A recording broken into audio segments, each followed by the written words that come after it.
Hoje é a nossa segunda aula sobre trauma torácico, né? Seguindo então aí o tema desse mês do nosso calendário, né? Então nessa aula eu vou falar sobre o trauma das estruturas mediastinais e algumas complicações do trauma torácico. Então, vamos relembrar aqui no tórax realmente as lesões mais comuns.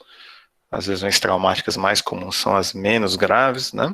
São as lesões que envolvem a parede, a cavidade pleural e os pulmões, né?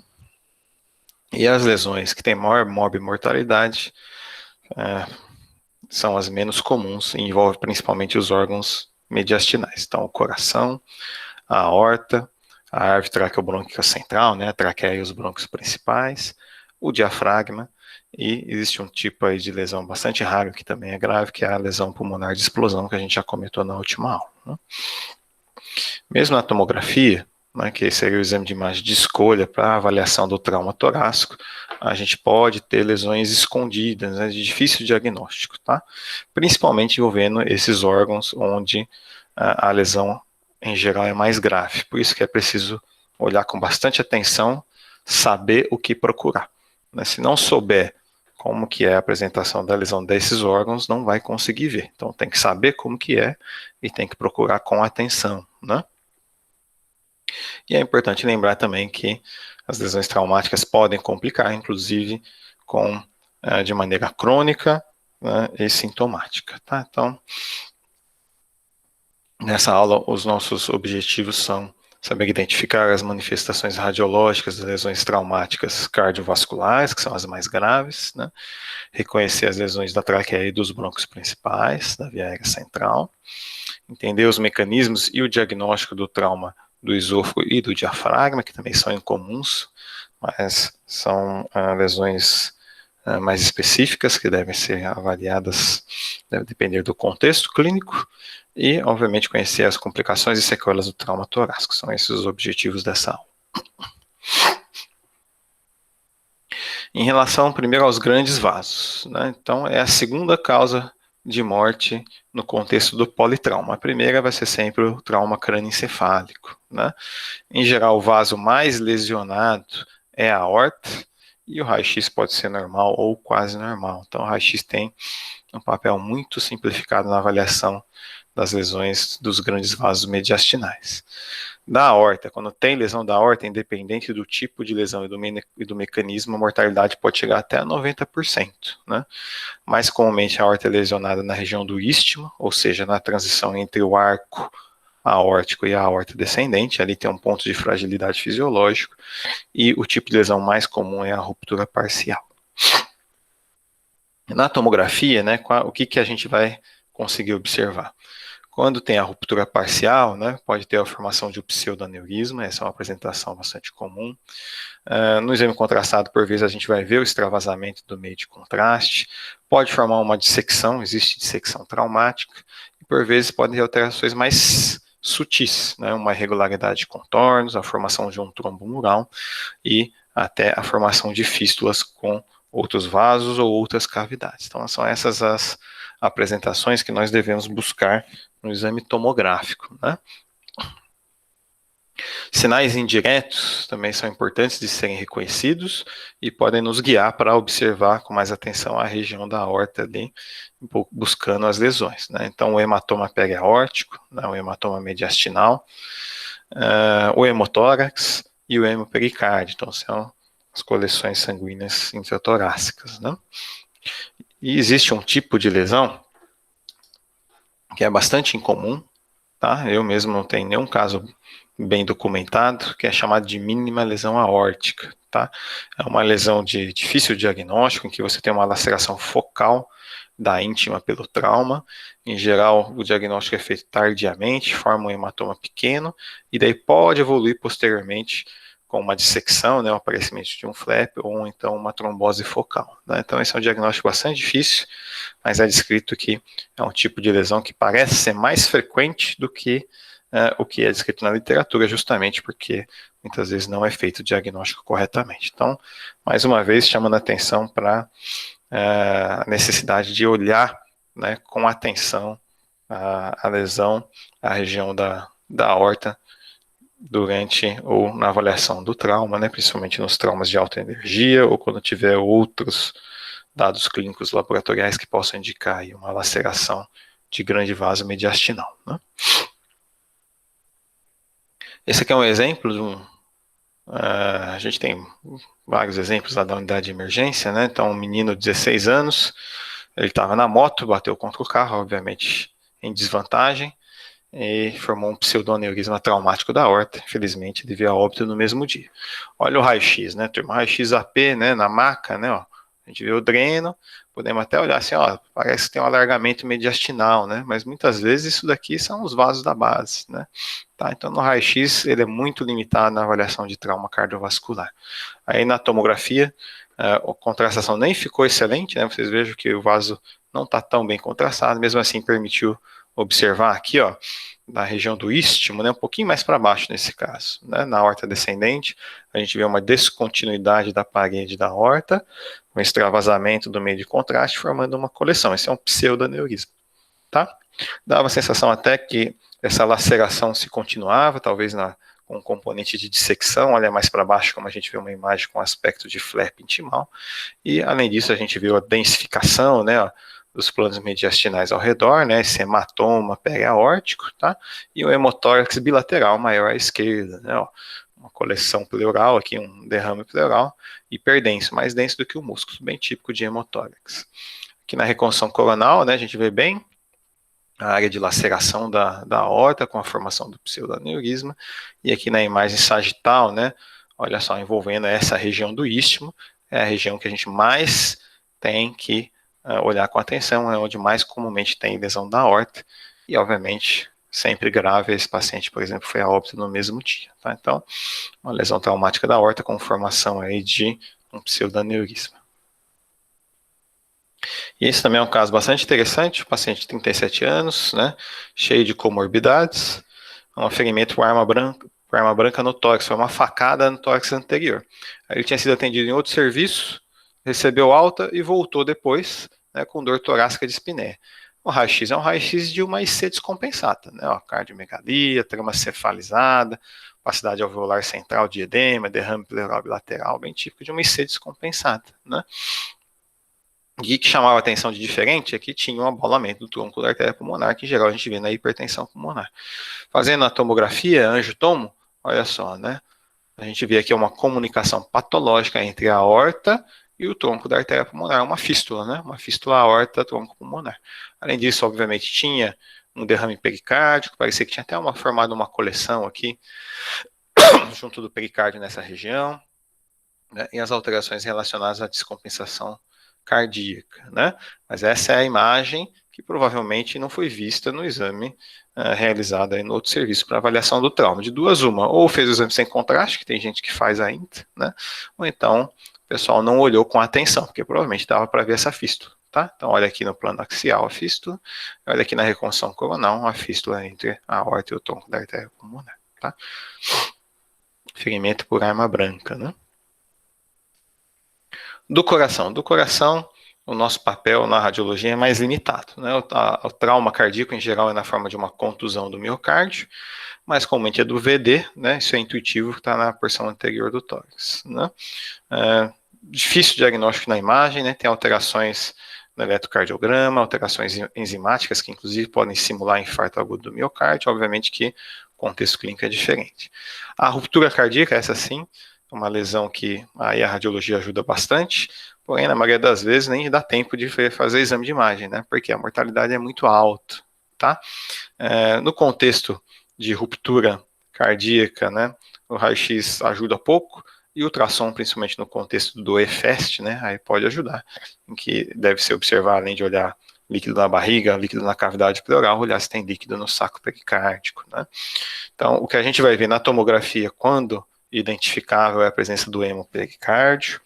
Por vezes a gente vai conseguir ver o extravasamento do meio de contraste, né, saindo da câmara cardíaca e indo para o pericárdio. A gente pode ter pneumopericárdio e, por vezes, né, se tiver uma laceração grande do saco pericárdico, até uma herniação do coração. Mas, de novo, né, são situações raras, né, então é difícil de identificar a trauma do coração na imagem, em geral o paciente morre antes, quando presente, e se for só contusão, não é um diagnóstico da radiologia. Aqui eu coloquei um detalhe, né, que o pessoal sempre pergunta em relação aos sinais de tamponamento cardíaco. Então, toda vez que tiver um derrame pericárdico, principalmente se for um derrame acentuado, com mais de 2 centímetros de lâmina líquida, a gente usa a mesma classificação do ecocardiograma, né, é importantíssimo ver se tem sinais de tamponamento, tá? Então, quais são os sinais identificáveis na imagem radiológica, principalmente na tomografia, né? Então, colapso do ventrículo direito, né, onde a pressão é menor, tá? Então, é o primeiro que colapsa, né, reduz a dimensão da câmara, o abalamento do septo interventricular e dilatação de veias cavas superiores e inferiores, por vezes, inclusive, com refluxo do contraste, se for feito o exame com contraste. Então, são esses os sinais de tamponamento cardíaco que devem ser observados no contexto do derrame pericárdico, que, quando representando o hemopericárdio, pode indicar aí um trauma do coração. E aqui é um caso que o Danilo escreveu, publicou junto com o Paulo Évora, né, e o resto da turma aí, de um paciente que teve uma moça, né, 34 anos, né, que tinha sido também esfaqueada aí no peito, tempos atrás. Isso aqui é uma história de 5 anos, salvo engano. E estava evoluindo aí com alterações relacionadas à insuficiência cardíaca, né? E olha só que interessante o raio-x, né? Parece uma massa, um tumor, né? Se não tiver o contexto do trauma prévio, a gente, olhando esse raio-x, a primeira coisa que pensa é linfoma, timoma, essas coisas. Uma massa, vou vendo aqui o aspecto do mediastino anterior. Fez a ressonância, né? Aqui as imagens estáticas, mostrando aqui, ó, a ruptura da parede anterior do ventrículo esquerdo, com a formação desse pseudoaneurisma gigante. E olha só o que acontecia, turma, aqui, ó, na imagem cine, né, ó.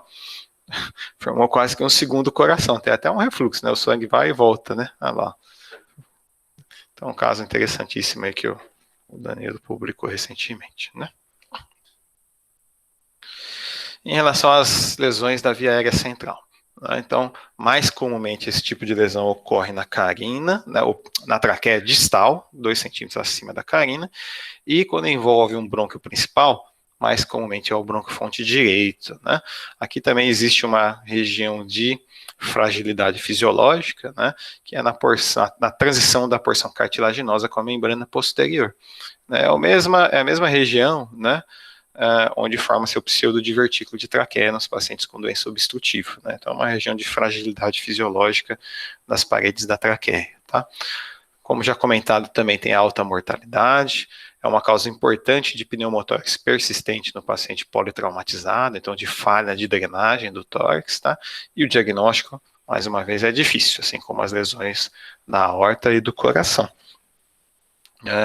Também pode estar relacionado a procedimento médico, então não é só no contexto do trauma externo, né? Então, por exemplo, intubação, barotrauma, tudo isso pode levar a lacerações da traqueia e dos brônquios principais, né? Na imagem, né, é mais fácil da gente diagnosticar quando a gente vê a descontinuidade da parede, esse cutoff, né, a falha de continuidade da parede da via aérea, mas mais comumente o que a gente vai observar são os sinais indiretos, como o pneumomediastino, por vezes o pneumotórax, e a atelectasia, né, a atelectasia distal a essa laceração, tá? Por vezes, se o paciente estiver entubado, a gente pode ver até o tubo atravessando a parede da traqueia ou do brônquio, né? Essa atelectasia, por vezes, caracteriza um sinal bastante típico da lesão da via aérea central, que é descrito como fallen lung sign, né, o sinal do pulmão caído. Tá? Então, é interessante porque tem essa atelectasia, esse colapso distal à lesão, mas em vez da atelectasia vir para a direção do hilo, que é o que mais comumente acontece, independente do mecanismo, a atelectasia ela vai se distanciando do hilo pulmonar. Então, esse é o aspecto que é dito como mais específico para o diagnóstico de uma lesão da via aérea central na imagem tomográfica, principalmente, né? E um diagnóstico diferencial importante, né, que isso aqui volta e meia cai em prova de residência também, é o tal do efeito Macklin, né? Então, quando a gente identifica um pneumomediastino, relacionar por vezes um pneumotórax, tá? Mas é mais classicamente descrito como um mecanismo de pneumomediastino, num paciente que teve uma ruptura alveolar, né, com dissecção aérea do espaço peribroncovascular, o ar chegando até o mediastino. Tá? Então, é um mecanismo diferente, né? Na imagem a gente vai ver por vezes o pneumo o enfisema intersticial e o pneumomediastino. Então, lembre-se desse efeito Macklin, tá? Isso de vez em quando cai na prova, tá? É raridade, mas faz diagnóstico diferencial com a lesão da via aérea central, né? Aqui é um paciente masculino, né, 19 anos, acidente de moto contra moto. Tá? A moto, para bater na outra moto, tem que caprichar, né? Então, veja, um trauma de alta energia, né? Tem fratura do externo, o corpo do externo fraturado aqui. Tinha fratura de múltiplos arcos costais. A gente observava, né? O pneumotórax pequeno, já com dreno à direita, e o pneumomediastino, né? Na porção anterior, mas olhem com atenção, tinha pneumomediastino mais para baixo e tinha pneumomediastino, inclusive, próximo à região do broncofonte direito, aqui no hilo pulmonar direito, tá? Então, olhem também aonde está localizado o pneumomediastino, isso pode ajudar. Tinha material dentro da via aérea e a gente via uma telectasia do lobo inferior direito, uma telectasia parcial, e com o pulmão, né? Pulmão caído, né? Então parece que ele puxa o hilo em vez de ir para a direção do hilo, tá? Então esse aqui é o Fallen Lung Sign, um paciente com uma laceração aqui, uma lesão do bronquifonte direito. De novo, muitas vezes o diagnóstico não é feito na hora, né? É feito posteriormente por uma falha na drenagem, né? Um pneumotórax persistente que não melhora com a drenagem e vai fazer a broncoscopia e identifica a laceração. Nesse caso, a gente não conseguia ver na imagem tomográfica a área focal de ruptura, mas tinha vários sinais indiretos mostrando para a gente a presença dessa laceração do bronquifonte direito, né? E aqui, um caso dramático, né, ó, 52 anos, no CTI, devido a pneumonia viral, Covid-19, aí de repente faz o raio-x, né, olha só, né, parece um baiacu, né, ó, um enfisema de partes moles é acentuadíssimo, né, toda a parede torácica, olha as estrias da musculatura peitoral, né, um enfisema acentuadíssimo, não dá nem para ver o que está acontecendo atrás, né, quando vai fazer a tomografia, né, o que a gente observa, né, ó, olha aqui, ó, parede posterior da traqueia com uma área de descontinuidade. Aqui na imagem axial, aqui o tubo tá adequadamente posicionado, talvez até um pouco alto, né? Não sei se o pessoal percebeu que tinha alguma coisa errada e puxou, mas enfim, olha aqui, ó, na imagem sagital, a laceração da membrana posterior da traqueia, né? Muito provavelmente foi na hora de passar o tubo, ou com o tubo, ou às vezes com a cânula guia, né? Que é mais fina, né? Mas enfim. Então, uma laceração traumática relacionada à intubação, levando a um pneumomediastino, um baita do enfisema de partes moles, tá? E aqui no caso também a gente fez um pneumotórax à esquerda. Do esôfago, né? Esôfago, no contexto do trauma externo, é menos comum, tá? A não ser que seja um trauma penetrante por arma branca, arma de fogo, mas comumente o que a gente vê no dia a dia é relacionado a procedimento médico, às vezes ingestão de corpo estranho, e lembrar do mecanismo de aumento abrupto da pressão intraesofágica, representado principalmente pela síndrome de Boer-Haave. Isso aqui também de vez em quando cai na prova, né? É raro, mas pode cair na prova. Então tem a ver com essa laceração espontânea relacionada a vômitos incoercíveis, tá? Classicamente, ocorre na face distal do esôfago, no aspecto posterolateral esquerdo. Aí tem essa história dos vômitos incoercíveis, que é batata, né? É bastante típico. No raio-x, o raio-x simples, o que a gente vai ver é o pneumomediastino. Se der o contraste VO, aí para fazer isso tem que ter a suspeição clínica. A gente vai ver o extravasamento do meio de contraste. Por isso que a suspeição clínica é importantíssima, né? Na tomografia, obviamente, a acurácia é maior, principalmente se der o contraste VO. Então, na tomografia, quando houver suspeição de laceração esofágica, a gente pode fazer o contraste VO. Só não vai dar o contraste baritato, né? Por favor. É o contraste iodado diluído que a gente oferece para o paciente. A tomografia permite, inclusive, avaliar bem a anatomia, né, descrevendo eventuais fístulas e coleções periesofágicas que são importantes para o planejamento da cirurgia, né. Então, esse é um caso aqui de culpa do pessoal da cardiologia, pós-eco transesofágico, né, para avaliar a doença mitral, e olha lá a tomografia, né, um baita de um pneumomediastino, inclusive aqui em volta da traqueia e do esôfago, foi dado o contraste VO, a gente vê, parece que tem dois esôfagos, né? Na verdade, um é o esôfago normal, o outro é o extravasamento do meio de contraste, por essa laceração do esôfago, secundária a uma iatrogenia no eco transesofágico, né? E aqui um caso bonito que eu tenho da síndrome de Boer-Haave, né, 59 anos, vômitos incoercíveis, e a gente consegue ver, na radiografia, obviamente, olhando com atenção, dava para ver o pneu mediastino aqui, tá? As opacidades na base do pulmão esquerdo, com derrame pleural, né? Fazendo a seriografia de esôfago, já foi possível fazer o diagnóstico, olha que legal, né? A coluna de contraste, olha aqui o extravasamento, formando uma coleção hidroaérea, bem na região do esôfago distal, né? E na tomografia, é mais fácil de ver o pneu mediastino, né, e identificar a região de laceração. Importante definir a anatomia certinho, fazer as medidas, né? Então a gente vê aqui a laceração do esôfago com a coleção adjacente. Então, a síndrome de Boerhaave. Do diafragma. Trauma de diafragma é muito raro, tá? Porém, é clinicamente importante sempre, né? E, de novo, o diagnóstico pode ser difícil, principalmente na fase aguda, né? Mas comumente é a esquerda, porque a direita o fígado protege o diafragma, e é interessante que está mais relacionado a traumas abdominais contusos do que a traumas torácicos propriamente ditos, tá? Na avaliação por imagem, é importantíssimo olhar as reconstruções, né? A reconstrução nos planos coronal e sagital da tomografia ajuda muito para fazer o diagnóstico correto das lesões do diafragma, né? O que a gente vai ver na tomografia, então, é uma solução de continuidade do músculo diafragmático com a herniação dos órgãos abdominais para o tórax. Quando não tem herniação de órgão, fica mais difícil fazer o diagnóstico. Por isso, novamente, tem que olhar com atenção, tá? Por vezes, esse diagnóstico é feito só tardiamente, depois que algum órgão passa ali pela falha no diafragma, né? Por isso, na fase aguda é mais difícil de ver às vezes, né? E, obviamente, se você vai ter uma hérnia, né, que seria a complicação aí da laceração do diafragma, como todas as hérnias, elas podem complicar quando tiver víscera oca, com encarceramento, estrangulamento e perfuração de alça, né? Esse é um caso bem bonito que eu tenho, de um menino de 26 anos, um acidente de moto contra carro, tá?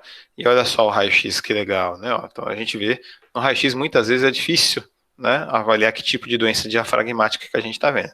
É uma hérnia? É uma eventração? É uma elevação da cúpula? Aqui, pelo formato, lembra mais uma hérnia, mas o raio-x é muito limitado na avaliação das doenças diafragmáticas. No raio-x, o que a gente via realmente essa alteração na reação na região diafragmática esquerda, presença de alças projetadas no interior do hemitórax esquerdo. Aí na tomografia é mais fácil, né? Então na tomografia, olha as imagens axiais, no axial é difícil ver o diafragma, que a gente via que o estômago estava dentro do peito do paciente, junto com um monte de alça intestinal, né? Aí nas reconstruções fica fácil de ver, tá faltando um pedaço do diafragma aqui no coronal. Aqui no sagital a gente vê que a laceração é ampla, na maioria das vezes elas são amplas, não são pequenas, tá? E aqui no coronal mais para frente um pouquinho, mostrando de novo a herniação. Então, trauma diafragmático. Por último, falar aí sobre as complicações e sequelas, né? No contexto agudo, as principais complicações do trauma torácico são infecciosas, então tem que olhar atenção para a presença de pneumonia aspirativa. A gente já comentou na aula anterior como diferenciar pneumonia aspirativa de contusão pulmonar, né? O empiema, que seria a coleção infecciosa na cavidade pleural, e por vezes a mediastinite, dependendo do mecanismo de trauma. A síndrome do desconforto respiratório agudo, né? Na tomografia o que a gente vai ver é um padrão de dano alveolar difuso, então opacidades alveolares difusas bilaterais, em geral com coração de tamanho normal, a trama normal, menos comumente com derrame pleural, né? É interessante que a SDRA ela ocorre mais no contexto do trauma extratorácico do que do trauma torácico propriamente dito. Então, um TCE grave pode levar ao que a gente antes chamava do pulmão de Sara, né? Tá? Queimaduras graves, inalação de gases tóxicos, né? Aí sim, tá? E embolia gordurosa, então múltiplas fraturas de membros podem levar também a um padrão de dano alveolar difuso na imagem radiológica, tá? Das complicações e sequelas crônicas, né? É importante olhar com atenção e sempre descrever, porque pode ser sintomático e pode complicar, tá? Então, pseudoartrose, principalmente de arco costal, Pode ser causa de dor crônica, então sempre tem que ser descrito e valorizado, né? As alterações pleurais, né, espessamento pleural focal, por vezes um espessamento mais difuso, com restrição da expansibilidade pulmonar, né, formando o que alguns autores descrevem como fibrotórax, então tudo isso é importante, pode ser sequela de hemotórax, né, hemotórax pode complicar com um espessamento, levando à restrição da expansibilidade pulmonar, pode ser causa de dor. E a hérnia pulmonar e pneumatocele, que são menos comuns, tá? Porém, são alterações que podem complicar e devem ser sempre descritas. A hérnia pulmonar seria a herniação do pulmão entre as costelas, né? Vou mostrar um exemplo aqui. E a pneumatocele é um cisto, tá? Então, aqui é um caso, um paciente com um acidente carro contra carro, um TCE grave, e evoluiu, olha lá, né? Opacidades alveolares difusas bilaterais. Coração de tamanho normal, a trama normal. Aqui é interessante que dá para ver bem, ficou bem legal o gradiente antero-posterior, que é uma característica marcante do dano alveolar difuso na imagem, né? Então vocês veem que as opacidades são mais densas no aspecto posterior, conforme vai subindo vai ficando menos denso. Aqui ficou bem bonito que formou até a pavimentação em mosaico, né? Parece que forma até uns níveis escalonados nesse caso. Aqui tinha um derrame pleural pequeno bilateral, pode ocorrer, mas é menos comum no contexto do dano alveolar difuso, tá? E aqui as outras complicações, né, bem bonita aqui à esquerda, é uma imagem de uma hérnia pulmonar. Por vezes a imagem em expiração pode ajudar no diagnóstico, tá? Então o que a gente vê é essa protrusão, né, do parênquima, em geral, nos espaços intercostais, tá? Então essa aqui é a imagem típica de uma hérnia pulmonar. É fácil de ver quando está presente, tá? Também pode complicar com torção, com pneumotórax, né? Então é importante fazer o diagnóstico. Uma pneumatocele pós-traumática de lobo médio, a pneumatocele é um cisto, conteúdo aéreo, paredes finas, tá? Muitas vezes complicando uma laceração pulmonar, né? Então, às vezes, essas alterações císticas são identificadas na fase aguda, na forma aí de lacerações que podem confluir e formar depois, posteriormente, a pneumatocele. E aqui as imagens típicas de pseudartrose, então, a fratura persistente do arco costal, que você continua vendo o traço de fratura, e você tem aqui a corticalização, né, do processo, forma cortical óssea, né? Então aqui não vai juntar de novo. E às vezes dá para ver até alteração degenerativa relacionada a essa pseudartrose. Olha aqui, né, ó, parece alteração degenerativa de articulação, né, tá? Causa de dor crônica, sequela de trauma torácico. Assim sendo, turma, né, para concluir, é importante reconhecer as lesões traumáticas mediastinais, né, que podem ser difíceis de serem identificadas mesmo na imagem tomográfica, por isso é importante saber o que procurar e olhar com atenção, né. Da aorta, né, que é o principal vaso traumatizado e a principal causa de morte no contexto do trauma torácico, lembrar que ocorre mais comumente na região do istmo e a manifestação na imagem é na forma de um pseudoneurisma, por vezes de dissecção e por vezes a gente vai ver a área de ruptura com extravasamento do contraste, né?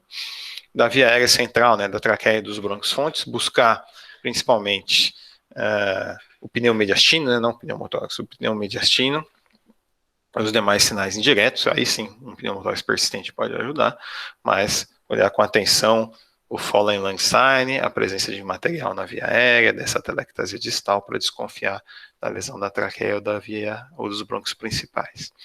De esôfago e diafragma são menos comuns, tá? Tem diferentes mecanismos de trauma, então principalmente o esôfago não está mais relacionado à iatrogenia e procedimentos médicos, né? O diafragma também pode estar relacionado, mas é importante olhar com atenção para fazer o diagnóstico das duas lesões, né? Então, o esôfago, contraste VO ajuda, do diafragma as reconstruções ajudam bastante.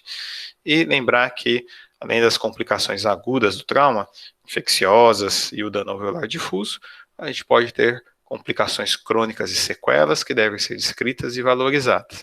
A hérnia pulmonar, as pseudartroses, os espessamentos pleurais e as pneumatoceles, né, como consequência de um trauma torácico. É isso, pessoal.